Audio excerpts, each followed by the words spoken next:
We've got a report that they're not able to dispense fuel and that there's a Pulsar error. There's nothing on the display, so we're going to just try to activate the fuel. Alright, so the vehicle we're in is a gasoline engine, so you can't use that key fob to try for diesel. So Alex is getting another one of the vehicle fuel fobs to activate the fuel. What we're trying to do is act like we're going to dispense diesel fuel in order to see if we can reproduce the Pulsar failure warning. Okay, Pulsar failure. Okay, and there's the Pulsar failure. And you can see it's showing canceled, so they won't be able to get fuel. We also got indication from the airport that there was an alarm. So what we're doing is we're going to try to find the we're going to try to find where the fuel alarm's coming from. Okay, so here we have a flashing alarm light, and it's telling us that the L2 fuel alarm. There's the map on the wall. Okay, so what we're looking for is the map, which will tell us what the L2 is. And there it is right there. So there's our... Okay, L3 is the diesel dispenser, so that's the... Okay. L1 is the sump closest to it, and then L2 is the one... The diesel tank piping sump. Yeah. Okay. So this is the L2 sump. It's the forward one. And what's likely happened, you can see the ground is kind of wet here. And there's a mat out here. That's an indicator that it's rained. And there's at least a little bit of liquid in there. A little bit of liquid in there if you couldn't hear me. And there's sensors, so we've got to get this lid off, suck out all the water. That's the starting point. That should clear the alarm portion of it. And we're thinking that what happened is while under alarm, that people kept trying to fuel, and it's our understanding that once you fuel 3 times under alarm condition, it'll lock you out, and that's the Pulsar being the Pulsar failure that they're experiencing. Okay, so we have the compressor running so we can get air. We use an air pump, a pneumatic pump, rather than anything that would have a spark. And you can see we've sucked out probably 3 or 4 gallons of water. Now we're not interested in where the fuel is put in. What we're looking for is to get all the water out of the actual sump.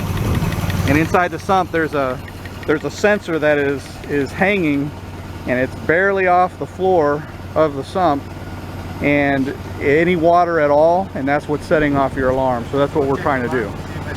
Just a quick note is this water. You can see how scummy it is. The water that was down in there, we're going to take it back to our shop and dispose of it. We have a clarifier that'll separate any kind of hydrocarbons from the water. You don't want to just dispose of this by dumping it in the ground or anything like that.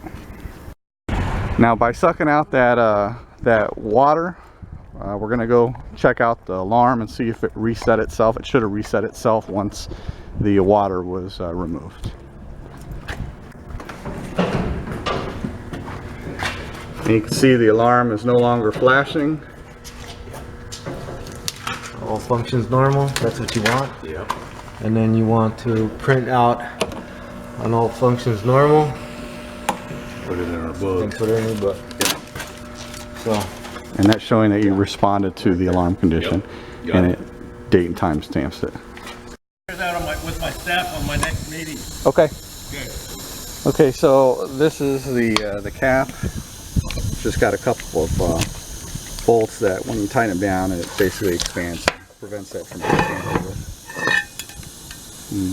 And for the oil or fuel fill, we don't have that. So that's the one you need to remove. And again, this is the L2 tank out at the airport. Okay, so on to part 2. So remember we had the alarm condition. We found that by going into that room where the door is kind of cracked, and that's where the alarm is the box is located, along with the book and the map. And so we took the water out of the L2 sump, which is here. So that's corrected. Now we've got to clear the Pulsar failure.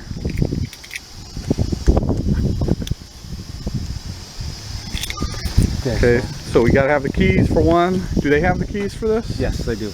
Okay, gotta open that up. Okay. And then there's a code in here, 9131.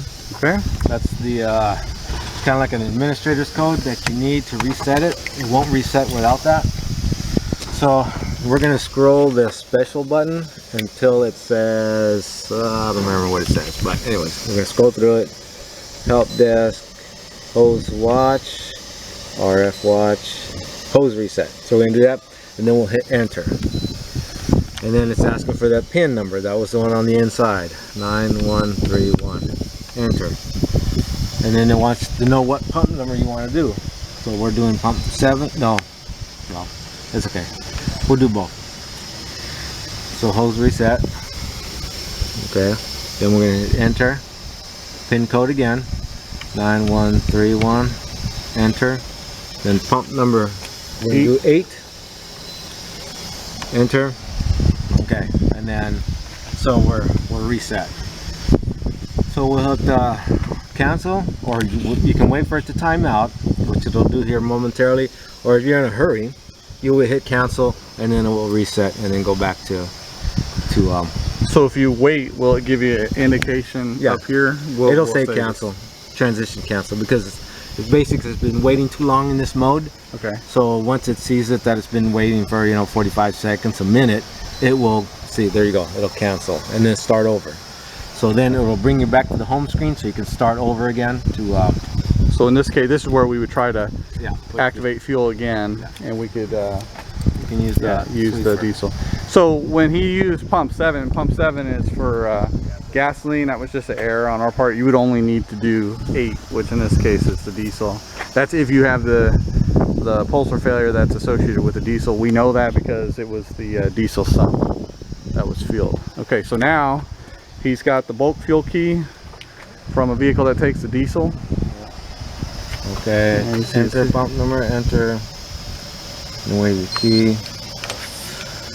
If I remember, the odometer is 2976, enter. Okay, then you enter employee number, enter, and then pump's ready. So we'll go over here just to make sure it turns on. And then we'll know it turns on by resetting to 0. Here it goes.